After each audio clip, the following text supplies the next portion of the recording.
세상이라 해도 예배를 드리기 위해서 목숨을 걸어야 하는 사람들도 많이 있습니다. 곳에 따라서는요. 그렇지만 우리는 얼마든지 마음대로 내가 원한다면 주님 앞에 나와서 예배 드릴 수 있는 놀라운 축복을 받았어요. 그러나 그럼에도 불구하고 우리가 그 감사함을 모르면 참으로 하나님의 은혜 가운데 들어가는 첫 번째 걸음에서 벌써 무감해지고 있는 것입니다. 오늘 주님께서 우리와 함께 하심을 믿으시면 아멘 하십시다. 주님께서는 우리에게 축복하시기를 원하십니다. 아멘. 아멘. 사람이 살아가다 보면 어려운 일을 당하지 않고 산다는 것은 정말 불가능하다 그렇게 생각하게 됩니다. 그렇지 않습니까? 때로는 전혀 생각하지도 않았던 그런 어려운 일들을 우리는 당하게 되고, 그리고는 또 그 당한 문제에서 벗어나기 위해서 좌충우돌을 하면서 살았던 일들이 없는 분은 아마 이 자리에 한 분도 없을 것입니다. 문제는 반드시 찾아옵니다. 내가 원하든 또 않든, 그리고 또 내가 알고 대비를 하고 있든지 말든지 간에 문제는 찾아오게 되어 있는 것입니다. 우리가 살아가면서 이래서 문제에 처했을 때 어떻게 내가 대처해야 하는가에 대해서는 우리는 많이 생각하면서 살아갑니다. 다른 사람으로부터 지혜를 우리는 구하기도 하고, 또 때로는 우리가 준비도 하고, 그리고 또 대책을 세워가면서 그렇게 살아갑니다. 그렇다 보니까 우리의 일차적인 관심은 문제를 당하면 문제 해결하는 데만 가게 마련입니다. 그래서 문제가 해결만 되면 다 되었다 그렇게 쉽게 생각을 합니다. 그러니까 위기에서 벗어나기만 하면 되었다 하고 우리는 인생을 달려가면서 삽니다. 마치도 이 축구 경기를 볼 때마다 꼭 같습니다. 문전에서 혼전을 벌릴 때는 어떻게든 이 상황을 벗어나야겠다 생각이 들게 되고, 그러다가 우리 편에서 볼을 쭉 걷어서 차내어 버리면은 우리는 안도의 한숨을 쉬게 됩니다. 그리고는 더 이상 우리는 우리가 당했던 문 앞에서의 위기에 관해서는 계속 마음을 졸이지 않고 앞을 보고 냅다 달려가는 것 아닙니까? 그러나 그럼에도 불구하고 중요한 것이 남는다 하는 것입니다. 위기를 당하면, 그래서 위기를 극복하고 나면 그래서 다 해결이 되는 것이 아니라 그 어려운 과정을 거치는 동안에 우리는 알게 모르게 깊은 상처를 주고받게 된다는 것, 자국이 깊이 남는다는 것, 이것을 우리가 간과하지 말아야 합니다. 위기는 극복이 되어야 할 것입니다. 그래야만 생존이 있으니까요. 문제는 해결해야 합니다. 그래야만 내일을 우리는 허락받을 것이니까요. 그렇지만 문제를 해결했다고 또 위기를 극복했다고 그렇다고 해서 모든 것이 다 되었다고 손을 놓고 살 수 있는 것은 결코 아니다는 것입니다. 이제부터다 그렇게 말할 수가 있다 합니다.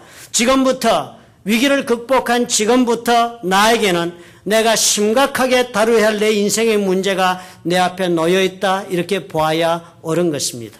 어떠한 위기든지 간에 살아가면서 우리가 겪는 그 크라이시스를 우리가 거치게 되고 나면 그 과정에서 독특한 상처와 흔적이 남는다는 것을 우리가 이해한다면 문제 해결이나 혹은 또 위기 극복 그 이후에 나와 너에게 남아있는 그 상처, 위기의 흔적들을 우리가 어떻게 처리해야 하는가, 다시 말해서 어떻게 이 모든 문제를 극복한 가운데 남아있는 이 상처와 흔적을 가지고 우리의 인생을 어떻게 원상 회복할 수 있는가 하는 것을 생각해 보아야 하는 것입니다.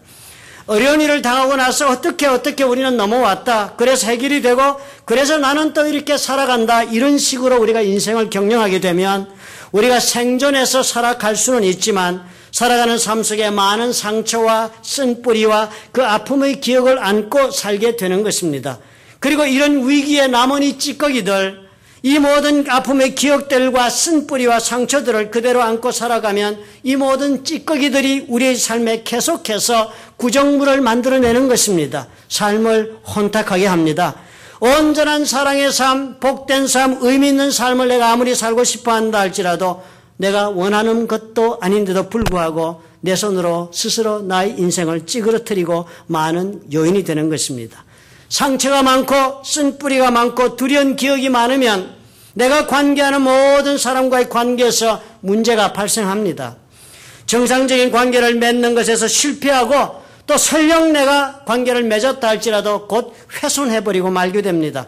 상처를 본의 아니게 주게 되고 원하지도 않게 파괴하게 되고 그리고서는 내 자신이 스스로 나를 감당하지 못하고 몰락할 수가 있습니다. 비단 개인의 문제에만 국한된 것이 아닐 것입니다. 사람과 사람이 있는 모든 그 관계에서 문제가 발생했을 때 우리는 더욱 이 생각을 해가면서 살아야 합니다. 단체와 단체 사이에서도 그러할 것이고 국가와 국가 사이에서도 이 점을 생각해야 합니다. 왜냐하면 우리에게 주어진 하나님의 명령이 있기 때문입니다. 하나님께서 당부하신 대로 우리는 살아야만 하는 성도의 길을 가고 있기 때문이에요. 우리 주님께서 우리를 하나님을 사랑하고 그리고 이웃을 사랑하며 살아야 한다는 그 명령을 저와 여러분에게 주셨기 때문에 사랑의 길은 운명의 길이기 때문입니다. 그러니까 우리는 위기를 극복하는 것이 중요할 뿐 아니라 그 이후의 일도 더욱더 중요하다 하는 것을 깨달아야 합니다.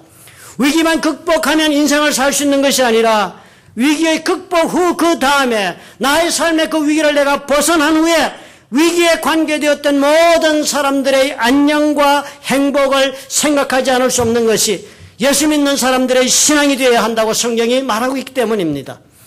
비록 예전에는 적이 되었던 너와 나의 관계를 할지라도 우리는 이것을 생각해야 한다. 예수님 말씀하시고 원수까지도 사랑해야 하는 것이 저와 여러분의 가는 길이 되어야 한다 하시니까요. 압살롬의 난을 겪고 난 후에 다윗이 어떻게 다시 예루살렘으로 돌아오고 있는가 하고 가만히 그 상황을 읽어나가다 보면 이것을 우리가 배울 수가 있습니다. 엄청난 사건이었지 않습니까? 다윗 개인으로서도 인생의 일대 위기였습니다. 그리고 또한 다윗뿐만 아니라 이스라엘 왕국의 위기였습니다. 요압 장군이 압살롬을 죽이는 것으로 사건은 일단락이 지어집니다. 상황이 정리되고 끝이 납니다. 반역의 당사자인 압살롬이 죽었으니까 압살롬을 지지하던 사람들도 자연히 구심점을 잃게 되고 반군은 저절로 진압이 된 것입니다. 그렇지만 이 압살롬의 반란이 가져다 둔 손실이 얼마나 컸습니까? 개인적으로 그리고 국가적으로 수많은 백성들이 죽어나갔습니다. 압살롬과의 최후의 격전이 벌어졌던 그날에 죽은 사람만도 2만 명이 넘었습니다. 엄청난 경제적인 손실이요 사회적 혼란이요 국가의 붕괴가 있었습니다. 이 가운데서 쌍방에 관계된 모든 사람들의 관계는 훼손될 대로 훼손되었을 것입니다. 인간관계, 가족관계, 사회적 연대관계에 심각한 문제가 다 발생했습니다. 사람이 죽고 집을 빼앗기고 이 전쟁이 주는 파괴가 얼마나 깊고 심각했습니까? 서로 원수가 되어 싸웠으니까 목숨을 걸고 싸웠는데 회복은 무슨 회복을 기대할 수 있습니까? 불신을 제거할 길이 없을 것입니다. 죽고 죽이는 자리에까지 갔으니까 아마 이제는 서로가 화해한다는 것은 어쩌면 불가능한 사이가 되고 말았는지도 모를 것입니다. 그러니까 다윗이 이제 다시 왕으로 예루살렘으로 황궁했다고 해서 문제가 다 해결된 것이 결코 아닌 것입니다. 겉으로만 통일 왕국이지요. 그 속에 살고 있는 사람들의 마음은 서로가 천갈래 만갈래로 나누어진 것입니다. 이런 형태로만 간다면 왕국이 무슨 힘이 있겠습니까? 그뿐 아니라 더 중요한 것은 이 이스라엘과 다윗에게 허락하신 하나님의 그 왕국은 하나님께서 세우고자 했던 신정 왕국이 되어야만 한다는 그 사실이 더욱더 중요했던 것입니다. 하나님께서 보통의 왕국을 허락하기 위해서 이스라엘과 다윗을 부른 것이 아니었습니다. 하나님께서 직접 다스리시는 그런 왕국이 되어야 한다는 것, 그것이 저들에게 주어진 숙제였습니다. 그래서 하나님 사울 패하신 것이거든요. 그래서 하나님 다윗을 왕으로 삼으신 그 오랜 세월 동안에 많은 투자를 하시면서 이 자리까지 끌고 오신 것, 그것이 바로 하나님의 뜻이 그것이오니까 이루어진 것입니다. 그런 까닭에 미워하는 채로 사는 것, 증오하는 채로 살고 그래서라도 한 나라의 백성이 되어 산다고 해서 그렇게 해서 하나님이 원하시는 삶을 누릴 수 있는 것은 결코 아닌 것입니다. 하나님은 저들에게 하나님이 다스리시는 사랑의 원리가 지배하는 사랑의 왕국, 또 하나님의 자비와 긍휼로 다스리는 헤세드의 왕국, 죽은 자까지도 살려낼 줄 아는 아가페 사랑의 나라를 이루시기를 원하고 계셨기 때문입니다. 이것 때문에 다윗을 왕으로 삼았으니까요. 그뿐 아니라 이 모든 상황뿐 아니라 개인의 삶에 있어서도 저와 여러분에게도 하나님께서 바라시는 것은 이와 동일할 것입니다. 우리를 십자가의 보혈로 값주고 사시고 하나님의 백성을 삼았으니까요. 그러니까 서로 문제 속에서 갈등하다가 문제만 해결한 것으로 끝나는 그런 인간관계를 맺고 사는 것은 세상 사람들의 선택입니다. 우리에게는 그럴 수 없습니다. 우리는 하나님께서 원하시는 뜻대로 충만하게 사는 삶을 위해서 극복한 그 이후의 삶, 하나님의 뜻대로 이루어야 할 숙제가 있습니다. 서로 문제를 겪은 다음에 문제는 해결되었지만 서로의 관계는 전혀 성경이 말씀하고 있는 관계, 사랑의 관계로 돌아서지로 못한 채로 사는 것, 우리는 어쩌면 당연하다 그렇게 말할 수 있을지 모르겠지만 하나님은 결코 아니다 하십니다. 문제 이후에도, 위기를 겪은 그 이후에도 어떻게 하면 하나님이 원하시는 사랑의 삶을 다시 살 수 있는가, 다시 우리는 어떻게 원상을 회복한 관계를 이루고 살 수 있는가 생각해야 한다고 주님이 우리를 격려하십니다. 다윗이 그날 에브라임 수풀에서의 전투에서 승리한 다음에 어떻게 다시 요단강을 건너서 지금 예루살렘으로 돌아오고 있는가를 살펴보면서 오늘은 이 생각을 한번 해보십시다. 위기를 겪은 그 이후에 우리는 과연 어떻게 해야 하나? 어떻게 해야 하나님께서 원하시는 사랑의 삶을 다시 이루어서 하나님이 원하시는 삶의 그 놀라운 충만함을 누릴 수 있을까? 실질적인 과제를 생각해 봅시다. 첫 번째로 다윗의 오늘 이야기를 보면서 우리가 배울 수 있는 것은 우리는 무엇보다도 먼저 치유를 통한 원상회복을 추구해야 합니다. 치유를 통한 원상회복입니다. 압살롬이 죽고 전쟁이 끝나자 이스라엘 사람들은 다윗을 다시 생각하기 시작합니다. 다윗을 버렸던 사람들이지요. 이스라엘 모든 지파 백성들이 변론하여 가로되 왕이 우리를 원수의 손에서 구원하여 내셨고 또 우리를 블레셋 사람의 손에서 구원하셨으나 이제 압살롬을 피하여 나라에서 나가셨고 우리가 기름을 부어 우리를 다스리게 한 압살롬은 싸움에 죽었거늘 이제 너희가 어찌하여 왕을 도로 모셔 올리래 잠잠하고 있느냐, 이러면서 서로 변론했다는 것입니다. 이 사람의 말들을 가만히 들어보니까 어떻습니까? 전쟁이 끝이 났음에도 불구하고 다윗 왕은 이상하게도 곧바로 예루살렘으로 개선장군처럼 요단강을 건너 그렇게 입성에 들어오지 않고 있다는 것을 우리가 발견합니다. 요단강을 이제 건너서 오면 되는 때가 되었습니다. 압살롬은 죽고 반란은 평정되었으니까요. 무슨 문제가 남아있는 것도 없었습니다. 그런데도 불구하고 다윗은 계속 요단강 넘어 들판에 머무르고 있었던 것입니다. 그러자 예루살렘 이쪽에서 압살롬과 더불어 다윗에게 대적했던 이 사람들이 이제 스스로 입을 열어 말들을 하는 것입니다. 이것이 중요합니다. 이겼다 하는 것, 해결했다 하는 것이 중요한 것이 아니라 더욱더 중요한 것은 깨어진 관계를 회복하는 것이 더 중요하다. 그래야 어떻게 해요? 우리는 하나님 말씀대로 사랑하며 살 수 있으니까요. 우리가 문제를 극복한 이후에라도 사람과의 사이에서 문제가 생기고 그래서 어려움을 겪고 하면서라도 어떻게 해결이 된 것처럼 여겨진다 하더라도 그것으로 그만이 아니라 상대방으로 하여금 이 모든 위기를 겪으면서 그가 얻었을 상처, 그리고 그에 대한 두려움, 또 죄의식, 그에 대해서 스스로 느끼고 있을 수치심, 이런 것들에 조금이라도 그 가슴속에 남아있다면 이런 모든 것으로부터 그의 심령이 치유받을 수 있도록 배려해야 합니다. 그리고 그 배려의 가장 기본적인 요건이 상대방 스스로 마음을 준비하고 다가올 수 있게 해줘야 한다는 것입니다. 다윗이요, 무너진 왕국의 재건에만 힘을 쏟는데도 누구 하나 반대할 사람은 없었을 것입니다. 무너진 왕권을 회복하고 행정조직을 다시 구성하고 파괴된 성벽을 수리하고 할 수 있습니다. 그렇지만 다윗은 그것부터 하지 않았습니다. 그런 왕국의 재건보다도 왕국에서 살아갈 이 사람들의 심령의 치유에 먼저 관심을 두었습니다. 왜냐하면 하나님께서 다윗을 이스라엘의 목자로 삼으신 이유를 다윗 자신이 너무나도 잘 알고 있었기 때문입니다. 나로 하여금 이스라엘의 목자라고 하나님이 말씀하신 것은 하나님께서 나에게 마치도 목자가 목매하고 어리석은 양떼들, 그 연약한 양떼들을 돌보듯이 헤세드의 사랑으로 그리고 아가페의 사랑으로 이스라엘 백성들을 돌보라는 그 명령을 하나님이 나에게 주신 것이다 하는 것 다윗이 잘 알고 있었기 때문입니다.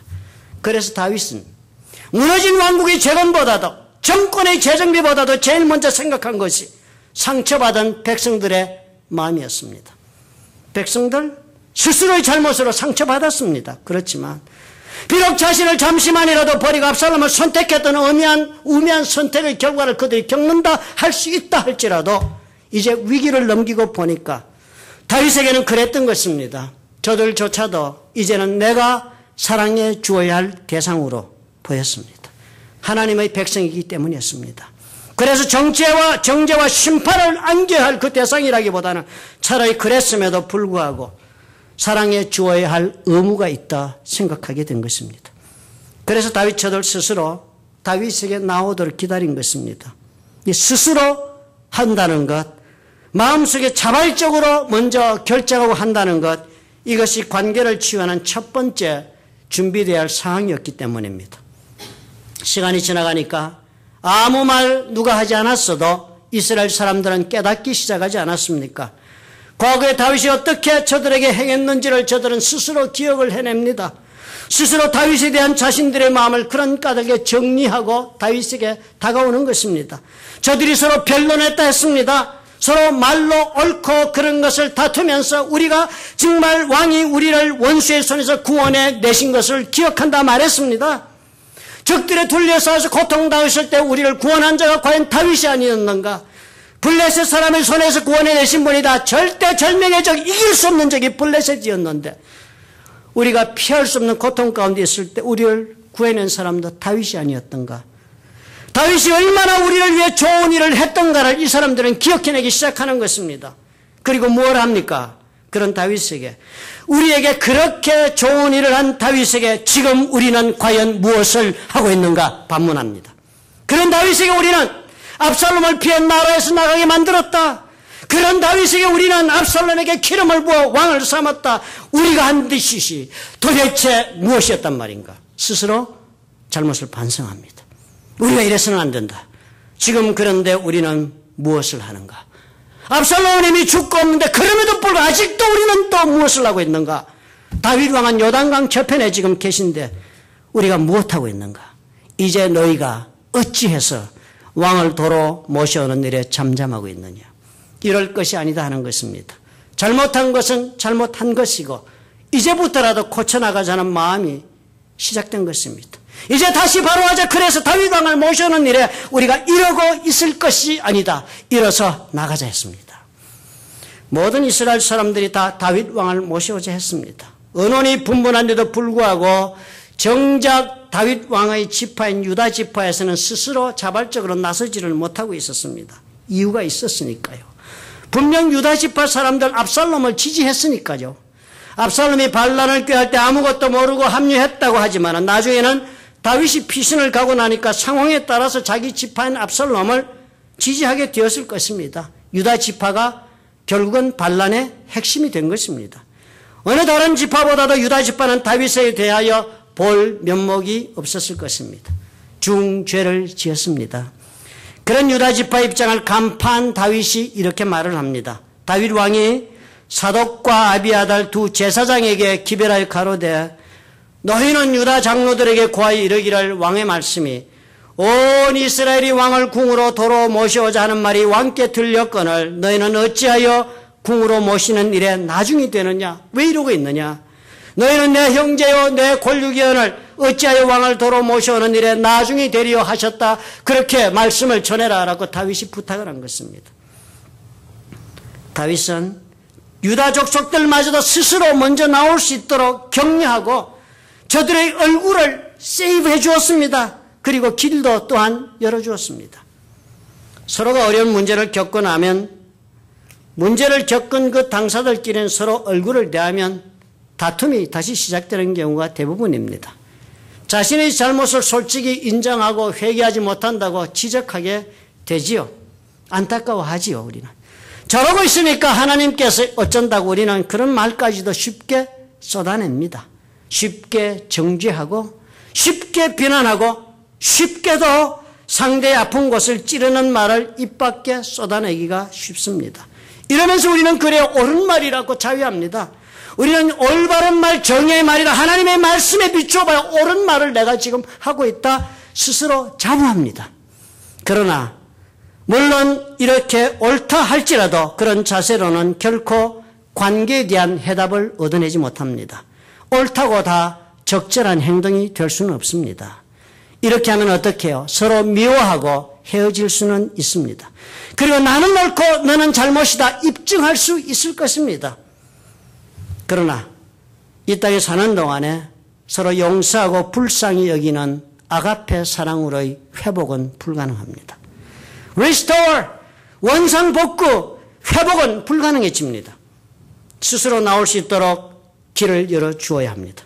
그러자면 상대방의 부끄러움을 드러내어 지적하고 비난하고 심판하지 말아야 합니다. 오히려 어떻게 해요? 침묵으로. 오히려 스스로 헤아리도록 기다려줘야 합니다. 아니 그 이상이 되어야 합니다. 적극적으로 다윗처럼 길을 열어주어서 스스로 나올 수 있도록, 스스로 행하고자 하는 마음을 가질 수 있도록, 스스로 관계를 개선해 가겠다는 결심을 할 수 있도록 격려해 줘야 합니다. 하나님께서도 저와 여러분 우리 모두에게 그런 까닭에 오늘까지 오랫동안 기다리고 계신다는 사실을 우리 모두 기억하십시다. 왜 우리 하나님 우리를 위해 그토록 인내하시는가?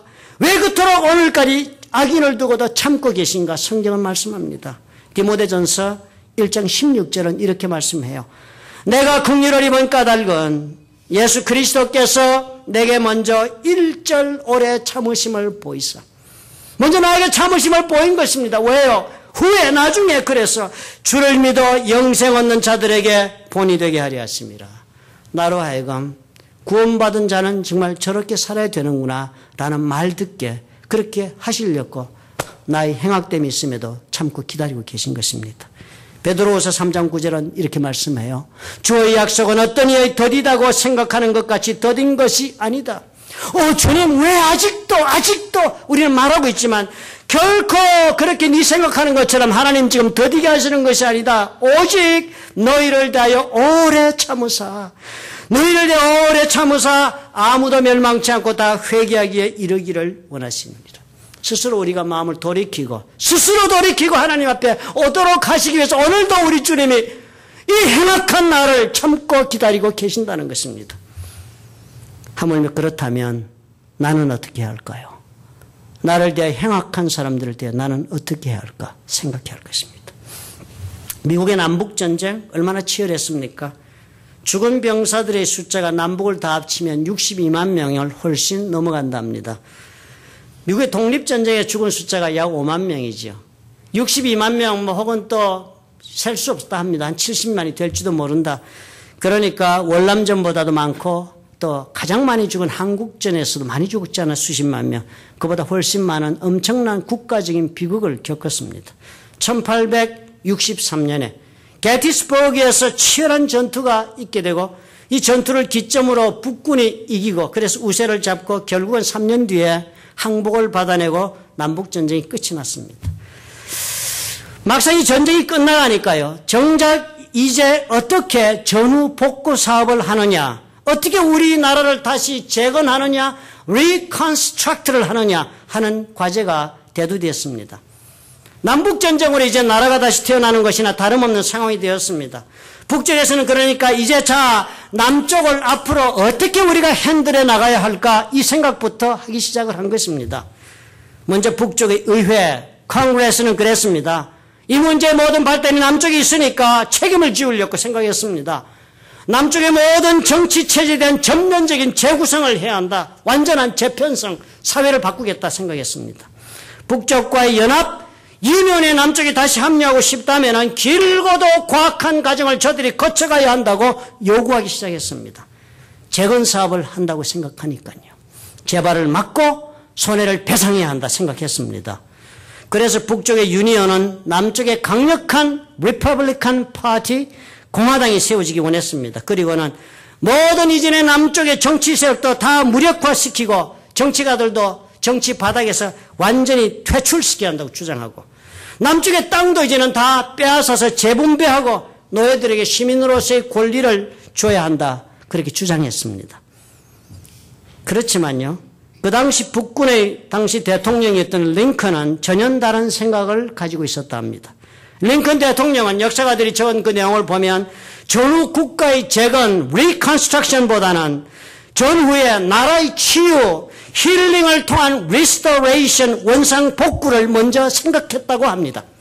사실 링컨 대통령은 이미 전쟁이 끝나기 전부터 어떻게 하면 이 전쟁을 상치해서 앞으로 우리 모두가 치유받아서 다시 한나라를 이룰 수 있을까 고민하고 있었답니다. 그래서 링컨은 전혀 다른 제안을 했습니다. 남쪽의 시민들, 의회처럼 그럴 것이 아니다.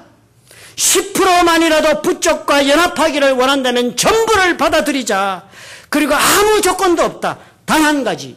우리 유년에 대한 충성심만 서약해라. 그것만 요구하자. 그랬습니다. 오늘날 우리 미국을 생각해 보십시오. 그 처참한 62만 명이 죽은 전쟁을 치룬 나라입니다. 그런데도 어떻게 아직도 미국은 1등 국가가 되어 있습니까? 그 이유를 짐작하게 하는 사건입니다.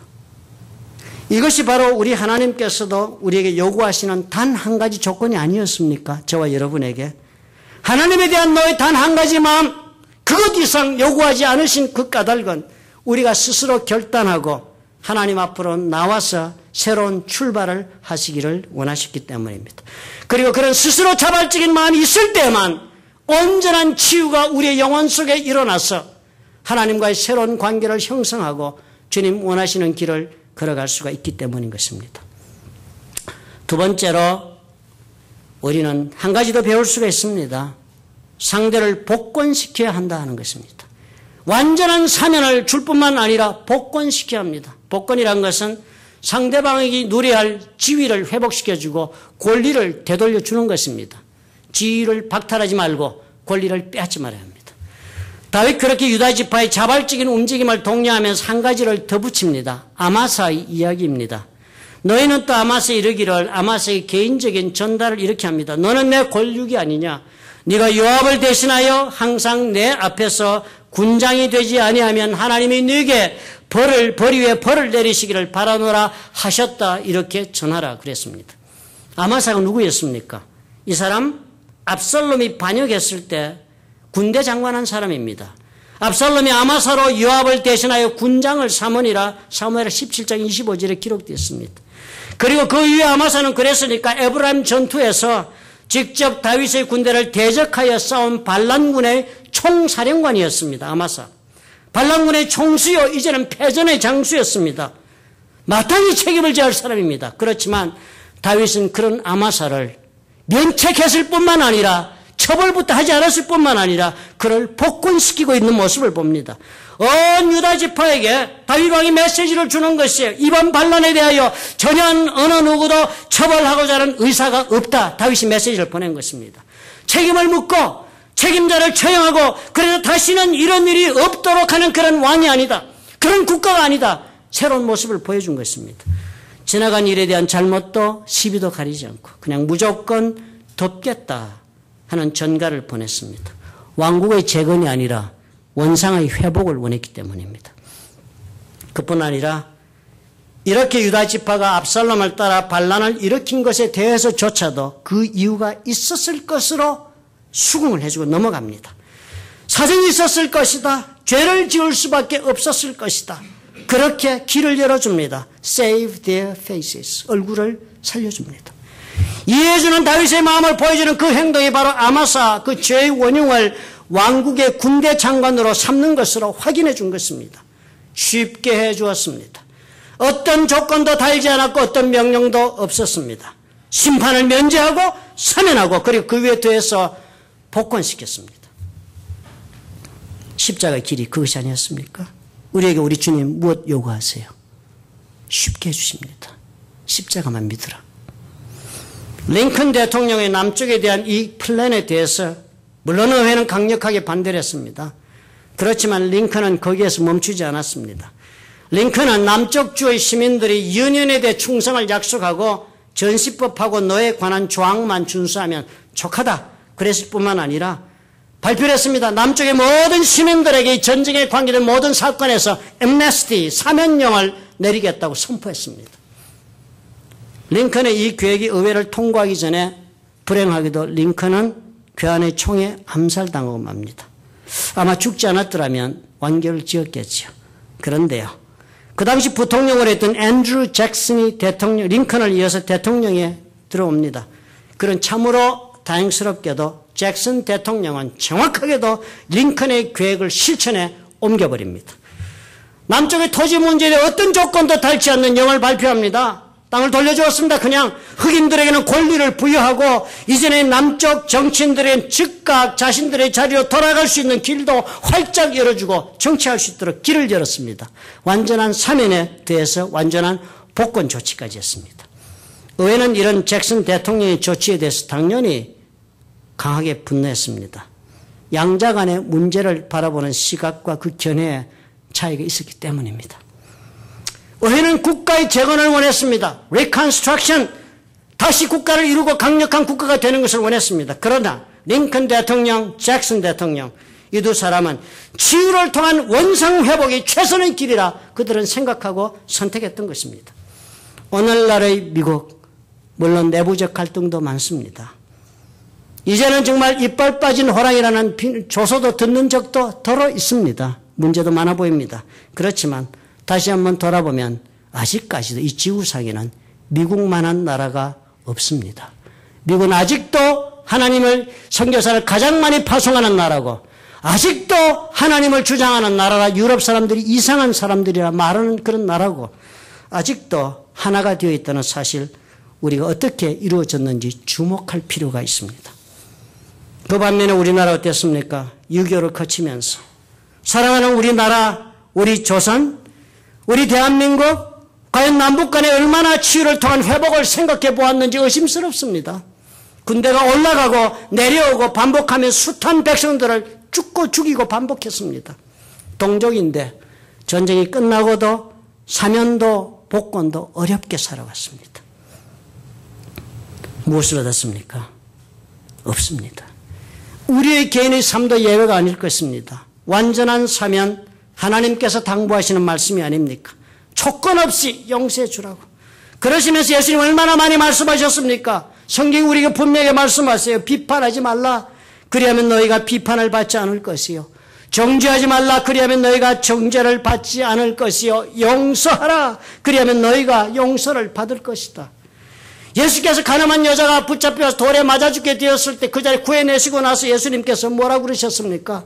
예수께서 일어나자 여자 외에 아무도 없는 것을 보시고 이르시되 여자여 너를 고소하던 그들이 어디 있느냐? 너를 정죄한 자가 없느냐?